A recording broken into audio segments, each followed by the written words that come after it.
자, 여러분 안녕하세요. 이제 우리가 공동교육과정 이제 7주차에 여러분 접어들고 있습니다. 자, 온라인으로 계속 강의를 진행했기 때문에요.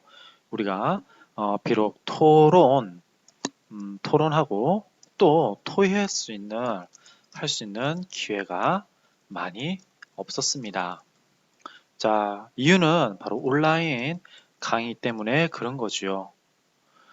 실제로 교육적 사고력을 배양하기 위해서는 많이 자신의 의견을 말할 수 있는 기회가 주어져야 합니다. 그죠? 자, 그래요. 그런 기회를 우리가 갖기 위해서는 또 한편으로는 많은 역할을 하긴 해야 되는데요. 자, 그래요. 오늘은 다른 무엇보다도 과연 우리가 왜 온라인 강의를 할 수밖에 없었는지 그 원인에 대해서 한번 살펴보고 또 그에 대한 대안으로 나왔던 바로 원격 수업에 대해서 한번 배워보도록 하죠. 자, 그렇다면 오늘 같이 배워야 되는 학습의 목표, 이게 어떻게 보면 차례가 학습의 목표라고 할 수 있겠죠? 자, 교육공학의 기초부터 해서 시청각 교육, 컴퓨터 교육, 원격 교육, 상호작용 비디오 시스템 또는 정보화 사회에서의 교육적 지향점. 자, 이런 걸 하고, 자, 우리가 마지막으로 교수 설계에 대해서 배우도록 하겠습니다. 왜 그러냐면, 결국에 우리가 이 교육공학이라는 개념에 대해서 교육공학에 대해서 이제 한번 기초를 한번 들어가 보도록 하겠습니다. 우선 여러분들은 교육공학이라고 하면 그죠? 자, 우리가 엔지니어 쪽으로 생각을 하게 되는 걸까요? 잠깐만요. 엔지니어링 쪽으로 생각을 하게 되는 겁니까? 아니면 테크놀로지로의 성격을 가졌다라고 생각을 합니까? 자, 우선 결론부터 얘기하자면 테크놀로지 교육공학은 테크놀로지의 성격을 가지고 있다라고 생각하시면 됩니다. 왜 그러냐면 좀 더 기술 집약적인데요. 이 기술이 기계적인 것을 떠나서 창의성을 발휘하여서 지식의 재생산을 유발하기 때문에 우리가 단순하게 어떠한 수동적이면서도 짜여져 있는 각본대로 가는 의미의 엔지니어링을 뛰어넘은 이 테크놀로지로 교육공학을 보고 있습니다. 자, 그래서 교육공학이라고 한다면 그 개념에 대해서 한번 알아보도록 하죠. 자, 개념은요.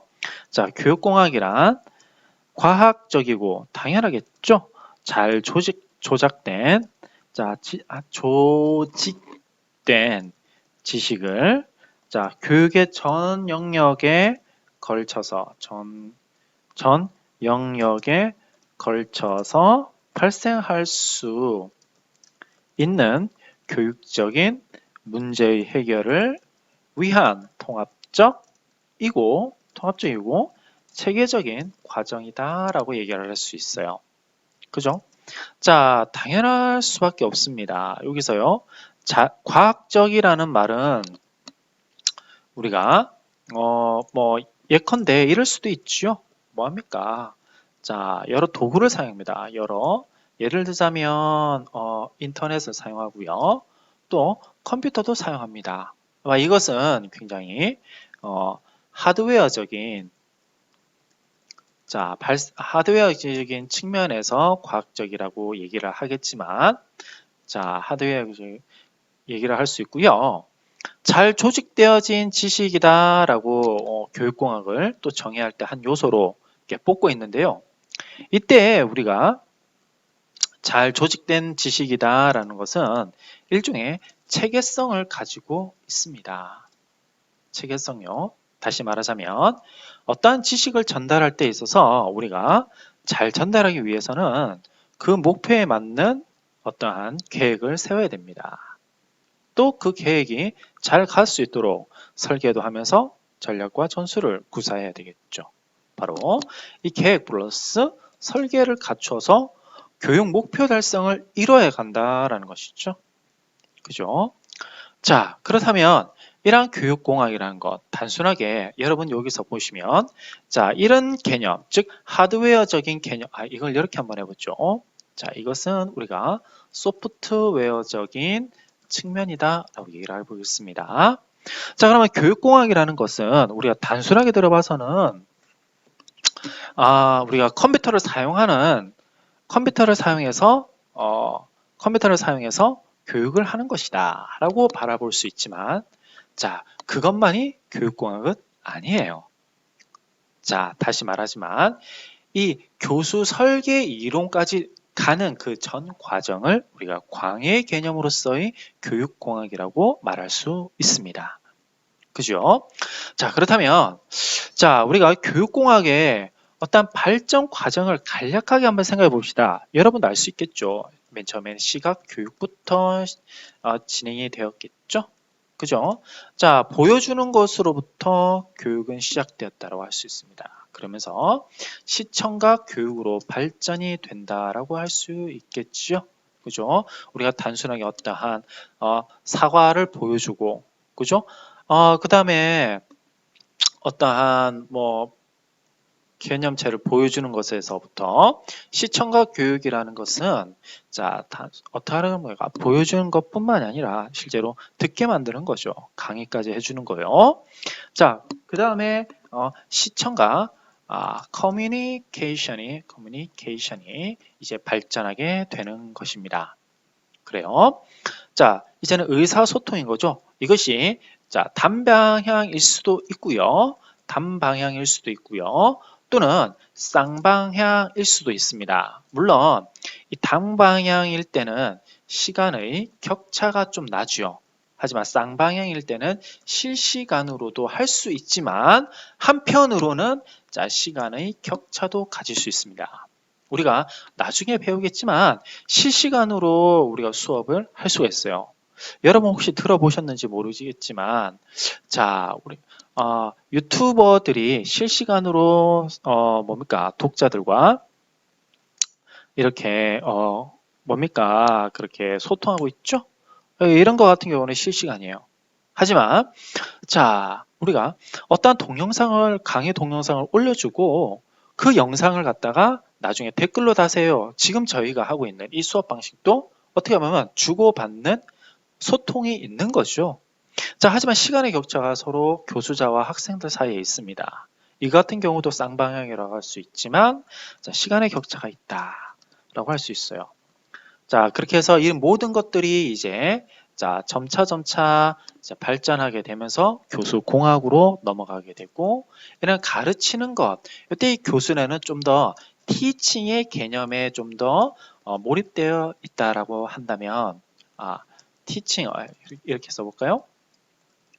티칭의 개념에 좀 더 중점이 두어졌다라면, 이제는 교육이라는, 다시 말하자면 자, 가르치고 또 한편으로 배우는 그런 전반적인 상황을 우리가 education이라고 한다면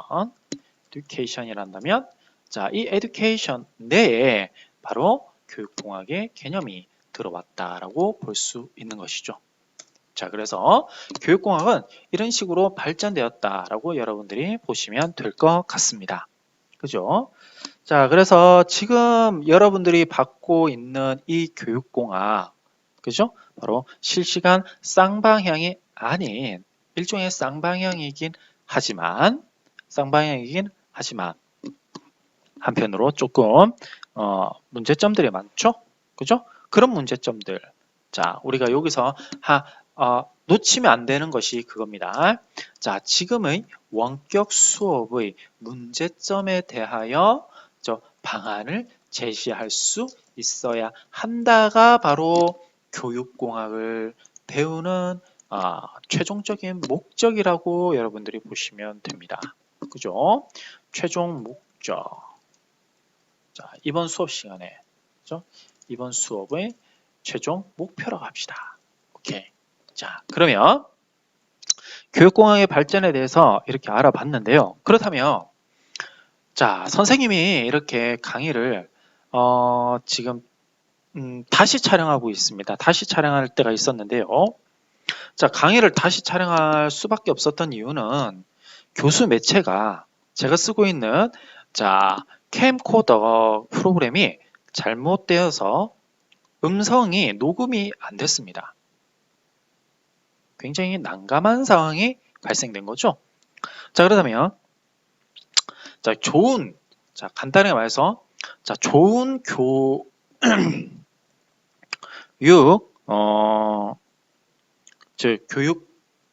공학의 조건이라고 한번 해보겠습니다. 자, 선생님 같으면 이렇게 한번 제시해 볼 수 있을 것 같아요. 자, 1번, 자, 효과성이 있어야 되고, 2번, 자, 효율성이 있어야 될 것이고, 3번, 자, 매력성이 있어야 될 것이고, 네 번째로는 안정성이 있어야 되겠죠. 안전성이 되겠죠. 자, 이렇게 네 가지 요건들을 갖추었을 때 우리는 자, 좋은 교육공학의 조건을 갖췄다라고 얘기할 수 있습니다. 그렇다면 효과성이라는 것은 무엇을 나타낼까요? 그죠? 자, 하나씩 봅시다. 자, 효과성이라는 것은요, 목표로 하는 자, 학습이 발생했느냐의 문제를 다루고자 하는 겁니다. 자, 목표 달성도죠. 목표 달성도. 자, 우리가 굉장히 비용도 줄이고 굉장히 그 도구가 가르치는데 매력적이에요. 그리고 언제든지 오류가 일어나지 않습니다. 그런데 내가 가르치고자 했던 학습 내용을 전달하지 못해요. 그럼 그건 좋다고 얘기할 수 있겠습니까? 아니지요. 자, 그런데 반면에 내가 잘 전달을 했지만 이 도구를 통해서요, 굉장히 비쌉니다. 그죠? 자, 얼마나 경제적으로 그 목표를 달성했는지에 관한 문제를 다루고 있죠. 이건 비용 문제를 다루고 있습니다. 비용으로 굉장히 비싸요. 자, 제가 영상을 촬영하기 위해서요, 도구를 샀는데 그 도구가 예를 들어서 100만 원이라고 해봅시다. 한 번 수업을 찍는데 그러면 그 수업을 선생님들이 찍을 수 있을까요? 못 찍겠죠. 그죠? 찍기가 좀 어려울 것 같습니다. 바로 비용 문제를 생각 안 할 수가 없는 거죠. 물론 뭐 다른 상황, 그 제반 상황을 여러 가지를 봐야 되겠죠. 만약에 제 수업을 뭐 10,000명이 듣는다라고 했을 때 한 번이 마치 그 1시간을 촬영하는데 100만 원 들어가는 건 큰 돈이라고 할 수는 없죠. 그래요. 하지만 상황에 따라서 고려해야 될 것은 바로 효율성이더라. 이때 효율성은 경제성을 바탕으로 하더라라는 것입니다.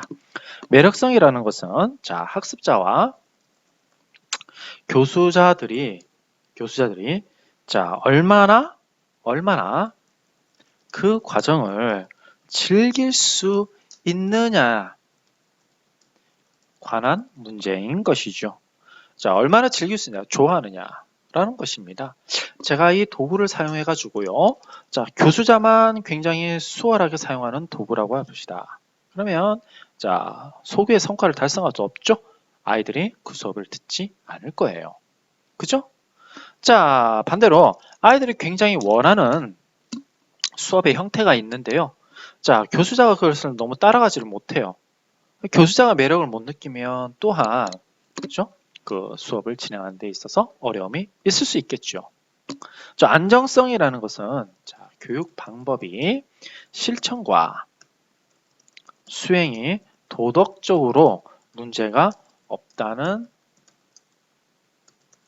문제를 도덕적으로 문제의 여부를 가리는 것이라고 할 수 있습니다. 이때 뭐 그렇죠. 우리가 도덕적으로 문제의 여부라는 것은 가장 기본적으로는 뭡니까? 개인정보 보호라든지, 그죠? 뭐 이런 것들을 나타낼 수 있겠죠? 그래요. 자, 이렇게 해서 좋은 교육공학이 갖춰야 되는 이러한 조건에 대해서도 여러분과 함께 한번 알아봤습니다. 그래서, 자, 그러면 교육공학을 왜 해야 되느냐? 그죠? 자, 우리는 교육공학이 굉장히 많이 발전했습니다. 조선시대에는, 자, 한번 생각해 볼까요? 단순하게 벼루, 뭐 문방사후라고 그러죠? 문방사후. 자, 거기에서 또 어떻게 됐습니까? 뭐 지도도 나오게 되고요. 거기에서 이제는 뭐 실물 화상기라든지 뭐 이런 것들이 출현하게 되는데요. 교육공학을 배우게 되는 교육공학의 의의에 대해서 한번 알아보도록 하겠습니다. 여러분들, 자, 한번 생각해 봅시다. 자, 붓 플러스 벼루 플러스 종이 플러스 뭐 이런 것들과, 그죠? 이런 그룹들과, 자, 컴퓨터 플러스 인터넷 플러스 뭐 스마트폰, 뭐 태블릿, 뭐 PC 플러스 우리가 그 큰 저장 용량이라고 하죠. 자, 클라우드. 자, 클라우드 시스템. 자, 이런 것들이 있습니다. 어느 걸 여러분들이 더 선호하십니까? 더 선호하는 것은 아무래도 이쪽이겠죠? 이쪽으로 이제 더 선호를 할 것입니다. 그런데 바로 요게 이렇게 가면서 이렇게 발전이 되어 간 것이죠. 그래서 이런 것들을 생각해 본다면 이 교육공학이라는 것은 분명하게 우리가 한 번은 다뤄봐야 되는 의의가 있다는 것이죠. 그게 무엇인지 하나씩 가보죠. 맨 처음에. 자, 교육의 생산성과, 자, 대략 교육의 생산성과 효율성을 제고시킨다라는 뜻이죠. 그죠? 자, 우리가 원격 강의에서 한 번 촬영, 이것은 뭡니까? 여러 명이 시청할 수 있다 이 말이에요. 그죠? 오케이. 자, 다음에 교육의 개별화가 가능해진다라는 뜻이죠. 자, 교육의 개발화, 물론 벼루 종이 먹을 때도요, 개별화는 가능했습니다. 하지만 여기서, 그죠? 강력한 개별화가 가능하다. 그죠? 다시 이걸 우리가 달리 말해서 뭐 맞춤식 교육이, 자, 이상적인 맞춤식 교육의 뭐 실현이라고도 어떤 사람은 표현하더라고요. 그죠? 자, 수준에 맞춰서 우리가 그 수업을 청강할 수 있잖아요. 그죠? 자, 교육의 다음에 세 번째 의의로는, 자, 교육의 과학적 기초를 제공한다 라고 볼 수 있죠. 자, 그럴 수밖에 없어요. 이렇게, 자, 인터넷이 발전되어지고 컴퓨터가 발전되어지고 이것은 과학을 기초로 했다라는 것이죠. 따라서 오히려 과학이 발전함으로써 교육의 발전을 이끌어낸다라고 하지만 반대로 교육 발전을 위해서 과학이 발전된다라고도 얘기할 수 있는 것이죠. 자, 이것을 또 교육력의 증진을 가져온다라는 뜻이에요. 여기서는, 자, 굉장히 단순하게 가르칠 수밖에 없고요. 하지만 여기서는 아주 복합적인 내용을 다양하게 가르치게 되는 것이죠. 그죠?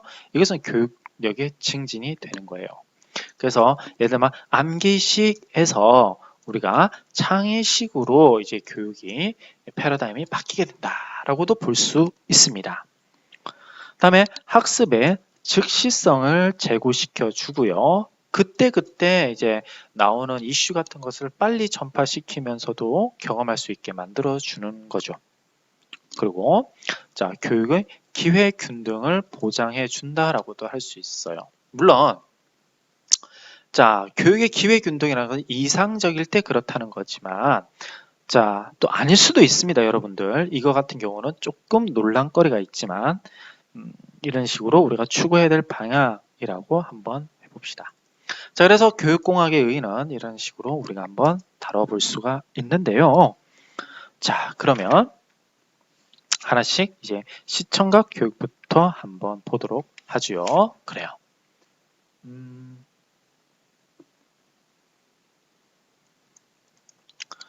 자, 우리가 시청각 교육에서 시청각 교육은 아직까지는 이 커뮤니케이션으로 들어가기 전인, 그죠? 그 단계에서 이제 시청각 교육의 시청각 교육에 대해서 우리가 한번 알아봅시다. 시청각 교육은 자, 시청각 교육하면 여러분들이 좀 알아둘 수 있어요. 자, 데일의 경험의 원추가 있습니다. 그죠? 자, 우선은 한번 보죠. 어떤 거지? 이제 제가 네이버에서 한번 찾아왔습니다. 그죠? 자, 한번 이렇게 쭉 보도록 하죠. 이게 원추 모양으로 되어 있죠? 원추 모양으로요. 자, 근데 간단하게 요거 한번 보도록 하죠. 자, 보시면 자, 이렇게 원추 모양이 되어 있죠. 자, 맨 위에는 뭐를 나타내는 겁니까? 언어죠, 언어. 그죠? 자, 맨 아래는 뭐를 나타내는 겁니까? 자, 목적적 경험인 거죠. 경험. 자, 언어와 경험 중에 여러분들 어느 게 더 직접적이고 구체적인가요? 바로 경험을 하는 게 좀 더 직접적이죠. 자, 여러분들한테 교육학을 막 이론 같은 것을 알려주는 것이 아니라 실제로 여러분들이 선생님이 되어서 가르쳐 봤을 때 느끼는 느낌이 있을 겁니다. 이것도 일종의 지식이고 지혜거든요. 이러한 경험을 통해서 얻어낼 수 있다는 거. 그게 바로 굉장히 구체적이면서도 그죠? 아주 오래 가죠. 반면에 이 언어 같은 것들 제가 이렇게 이론이라는 것 알려드렸을 때 이해가 가십니까? 잘 안 가죠. 굉장히 추상적으로 되어 있는 것이죠. 그래요. 자, 그렇다면 이를 바탕으로 이제 자 데일의 경험의 원초에 대해서 한번 알아보도록 하겠습니다. 우선 우리가 개념부터 하나씩 알아보도록 하죠. 자, 데일의 경험의 원추는 자, 데일이라는 사람은 굉장히 진보주의자였습니다. 진보주의자. 그러니까 진보주의자니까 많은 이론을 가르치기보다는 경험을 중시했죠. 그러면서도 뭡니까? 어떠한 학생들이 스스로 하던 자율학습을 좀 더 강조했다라고 보시면 됩니다. 자, 그래서요. 자, 이때 시청각 그가 말했던 시청각 자료는 의미를 전달하기 위해서 주로 읽기에 의존하지 않는 자료를 우리는 시청각 교육 자료라고 했다는 것입니다. 그래서 이것을 하는 것은 세계를 교실 안으로 끌어들이는 일종의 방법이라고 할 수 있죠. 자, 그래서 원추도가 이렇게 되어 있는데요. 여기 자세히 보시면 다시 한 번 더 보도록 하죠. 이렇게 보겠습니다.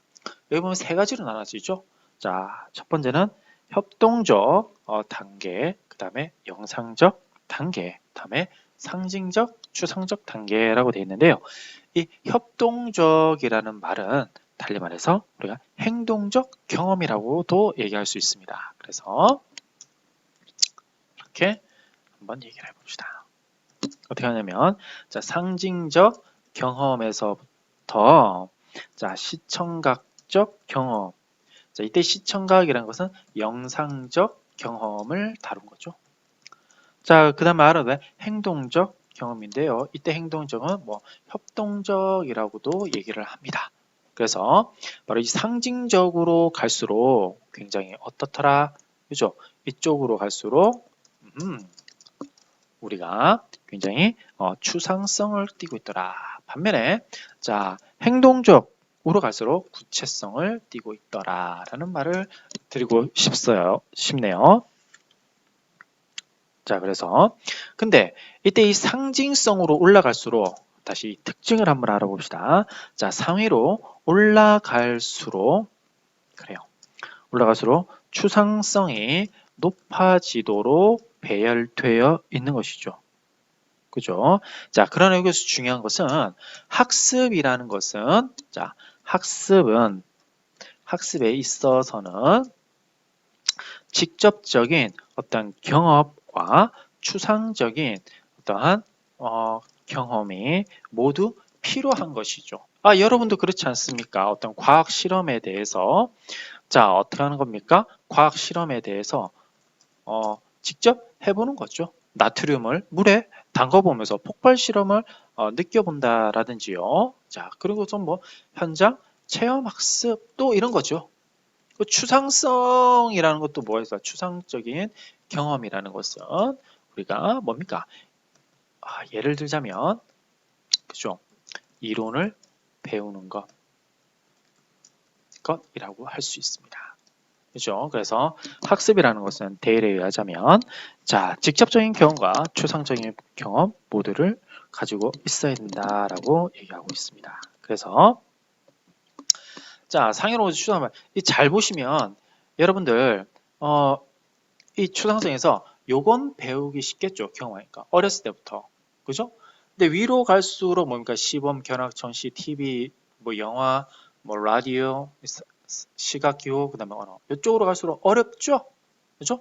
그래서 이거 같은 경우는 인지 발달, 학습자의 발달 단계와 결부되어 있다라고 보시면 됩니다. 다시 말해드릴게요. 자, 경험의 원추는 학습자의 발달 단계와 관계가 있다라는 것입니다. 그죠? 자, 이 말은 무슨 말이냐요? 발달 단계와 관계가 있다. 이 말은 무슨 말이냐면 자, 이렇게도 표현할 수 있을 것 같아요. 자, 발달 단계가 낮은 학생들, 이런 어린 학생들이 있죠? 낮은 학습자일수록 여러분들 언어로 가르쳐야 됩니까? 아니면 직접 만져보고 느껴보고 들어보고 이렇게 경험을 해야 됩니까? 바로 경험으로 해야 되는 거죠.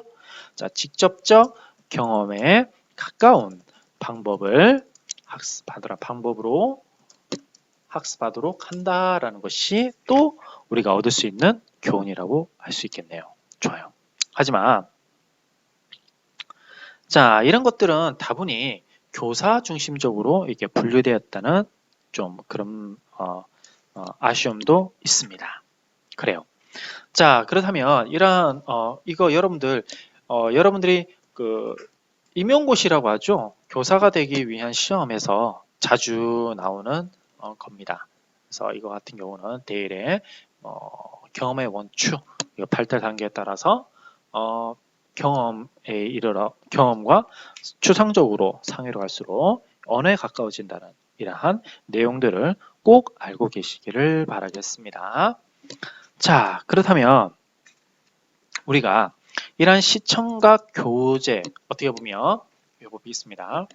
여기 보면 발달이 이렇게 시각 교육에서 자, 시청각 교육으로 이렇게 한번 보기 편하게요. 시청각 교육에서 또 시청각 커뮤니케이션에서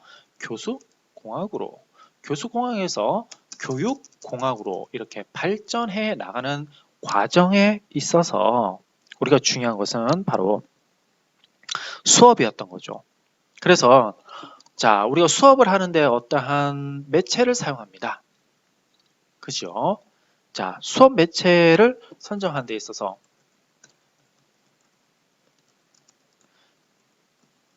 고려 사항에 대해서 한번 알아봅시다. 예. 자, 제가 사이트에서 수업 매체라고 한번 쳐봤습니다. 그죠? 했더니 이렇게 뭐 초등학교에서 했던 복합 매체 수업이라서 뭐 도끼 만드는 것도 있었고요. 이렇게 뭐 비누를 이용해서 조각하는 것도 있었고요.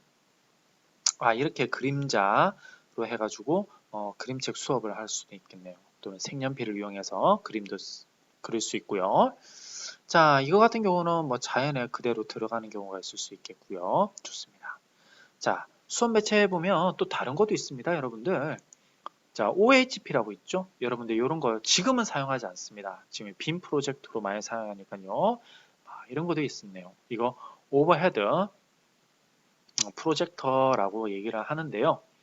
자, 이러한 다양한 수업 매체, 방금 뭐가 있었습니까? 그죠? 우리 종류부터 한번 알아봅시다. 뭐 종이도 있을 수 있고요. 그죠? 색연필도 있을 수 있어요. 아까 말했듯이 OHP가 있죠? 그죠? OHP. 그다음에 빔 프로젝터가 있어요. 그죠? 인터넷도 있을 수 있고요. 또 컴퓨터도 있을 수 있어요. 태블릿, PC도 있을 수 있지요. 그죠? 자, 또는 TV도 있을 수 있습니다. 제가 학교 다녔을 때는요, 컴퓨터가 그렇게 활성화되어 있지 않았습니다. 인터넷이요. 그래서 EBS를 텔레비로 봤어요. 여러분처럼 이렇게 EBS를 컴퓨터로 보거나 태블릿 PC로 보지 않았거든요. 자, 이와 마찬가지로 다양한 수업 매체가 있을 수 있습니다. 그런데 이러한 다양한 수업 매체들을 자, 어떻게 선정을 해야 되냐? 그 고려 사항부터 한번 알아봅시다. 자, 우선은 자, 고려 사항은 무엇보다도 학습자의 특성을 고려해야 되겠죠. 예를 들어 볼까요? 자,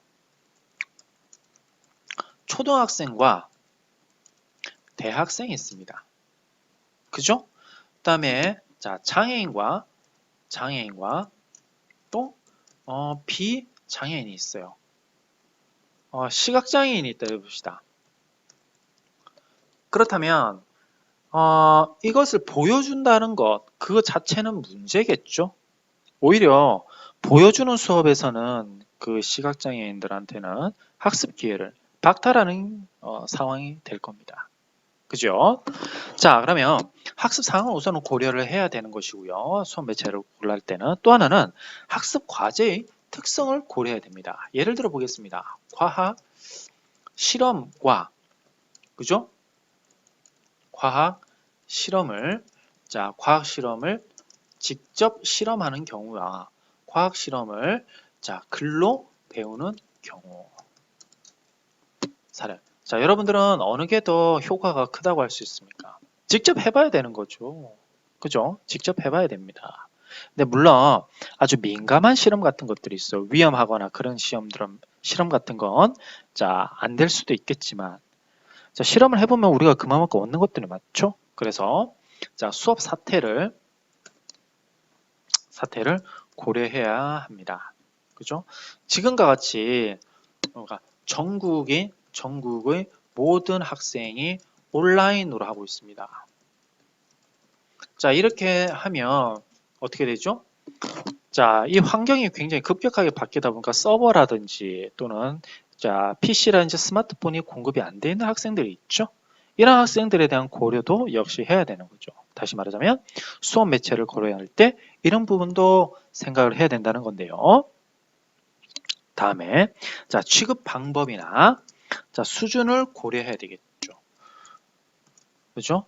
자, 당연합니다. 너무 어려워서 오히려 목적 전도 현상이 일어납니다. 그죠? 그러면 안 돼요. 그죠? 그래서 다음에 교육 목적 달성에 가장 적합한 것을 이용해야 됩니다. 자, 어떤 분들은 그죠? 자, 보여주기식 매체 사용 지양해야 되는 거죠. 어떤 분들은 나는 예를 들자면 이 프로그램을 나는 잘 이용해. 잘 쓸 수 있어.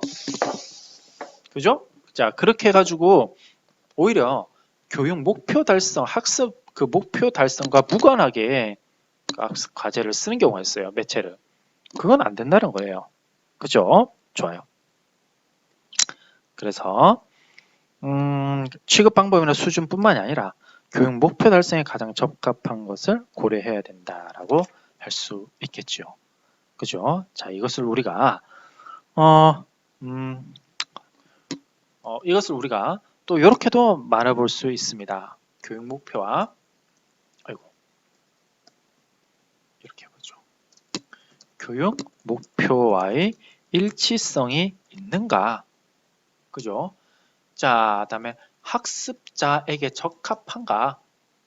요거와 같은 거는 학습자의 적합성. 그죠? 자, 그리고 또 승미와 취급 방법이나 수준을 권한다는 것은 다시 말하자면 학습 흥미와 집중의 가능성을 고려해야 된다. 막 이렇게도 얘기할 수 있겠죠. 그리고 우리가 또 하나 더 다루는 것이요. 자, 수업 사태를 고려해야 된다라는 것, 물론 뭐 효율성이라든지 뭐 이런 부분도 이렇게 우리가 대표적으로 매체를 선정할 때 고려해야 될 대상으로 볼 수 있습니다. 자, 그렇다면 이 매체를 선정하는 방법이 있어요. 그죠? 자, 선정 방법. 자, 다시요.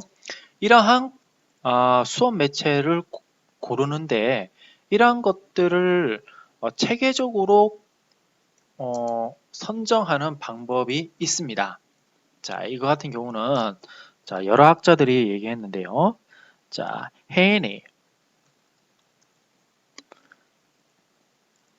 헤이니치와 모넨다.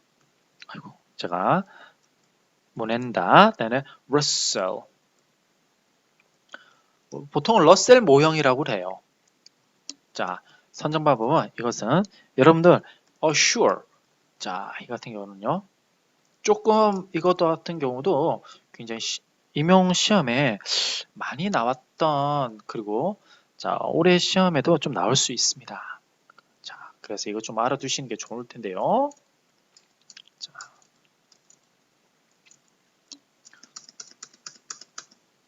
하나씩 보죠. 맨 처음에 자, 학습자 분석이 있습니다. 이거 같은 경우는 자, analyze라고 하죠. analyze learners 학습자를 분석해야 돼요. 맨 처음에. 자, 그 다음에 목표의 기술입니다. 뭐를 가르칠지에 대한 목표가 있어야 되는 거죠. 기술하다 state죠. 그죠? state. 자, 목표가 뭡니까? objectives죠. 뭐 goals에도 상관없습니다. 그 다음에 방법, 매체의 선정이라고 할 수 있습니다. 선정이라는 것은 우리가 select라고 하죠. 자, select method, 뭐 and materials 이렇게 달 수 있고요. 자, 그 다음에 매체와 자료의 활용. 목표 분석하고 매체를 선정하고 매체와 자료를 활용할 수 있는 정도를 우리가 한번 고려해 봐야 됩니다. 그래서 이거 같은 경우는 utilize media와 materials 그 자료가 맞는지 틀린지 이렇게 자료 활용도도 한번 해봐야 되고요. 고려해 봐야 되고요. 그 다음에 학습자의 수행 요구를 하게 된 거죠. 실제로 이렇게 매체의 자료를 활용하고 나면 어떻게 한다? 학습자한테 과연 학습자들에게 이것이 필요한 것인가? 라고 한번 생각을 해보는 거죠. requires learners. 자, 그 다음에 내가 잘했냐 못했냐 평가와 수정을 통해 가지고 자, 실제로 이제 적용하게 되는 것입니다. 그죠? 평가한 다음에 이 부분은 조금 내가 잘못 썼구나 라고 한다면 다시금 돌아와서 그죠? 다시 쓰는 것이 되겠죠. 그래서 여기 봅시다. 제가 영어를 가르친다고 해보겠습니다. 자, 학습자를 분석해 보죠. 1학년 학습자를 분석했더니 ABCD도 모르네. 자, 그래서 목표를 해서 ABCD를 가르쳐야 되겠구나. 그러면 방법의 선정이라면 ABCD를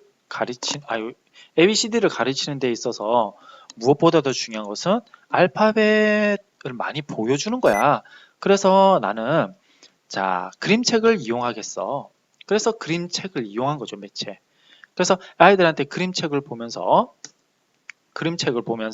자, 알파벳을 추론해 보세요 라고 했습니다. 학습자한테 수행했죠. 근데 아이들이 잘하는 경우도 있지만 잘 못하는 경우도 있을 수 있어요. 그런 것들을 또 평가하고 수정을 해 나가는 거죠.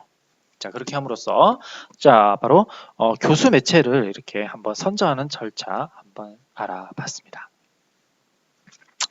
자, 이렇게 해서 여러분들이 이렇게 했는데요. 그래요. 이거 같은 경우를 제가 이제 과제로 두겠습니다. 다시요. 자, 앞장에다가 제가 써드릴게요. 7주차 과제 이렇게 보겠습니다.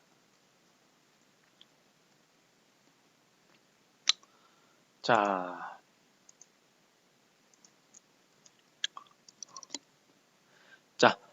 러셀의 선정, 어떤 선정이 있죠? 수업 매체죠?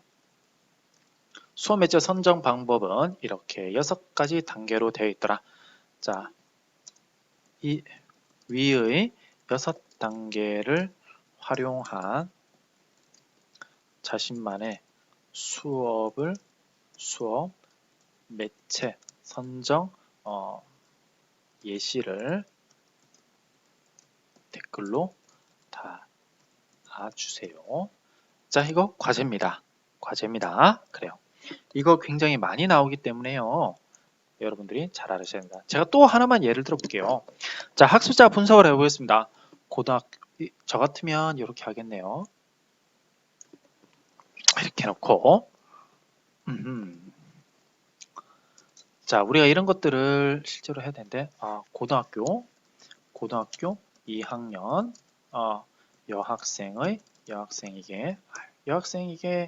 여학생이 굳이 필요 없죠. 여학생이라 합시다. 여러분 다 여학생이니까요.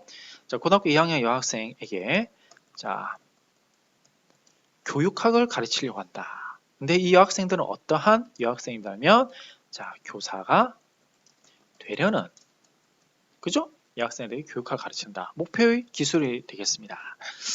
자, 학습자 분석에 대해, 자, 교사가 되려고 하고, 바로 뭐를 가르치려고 하더라? 자, 교육학에서 교육적 사고력을 가르치려고 하더라라는 것입니다. 방법 매체의 선정. 자, 저는 자, 온라인 쌍방향 수업을 하려고 한다. 자, 매체는 뭐를 이용하냐면 캠코더, 마이크, 그다음에 학생들이 쓸 수 있는 뭐 유튜브, 그죠? 그리고 단체 톡방인 단체 톡방, 막 이런 것들이 나오겠죠?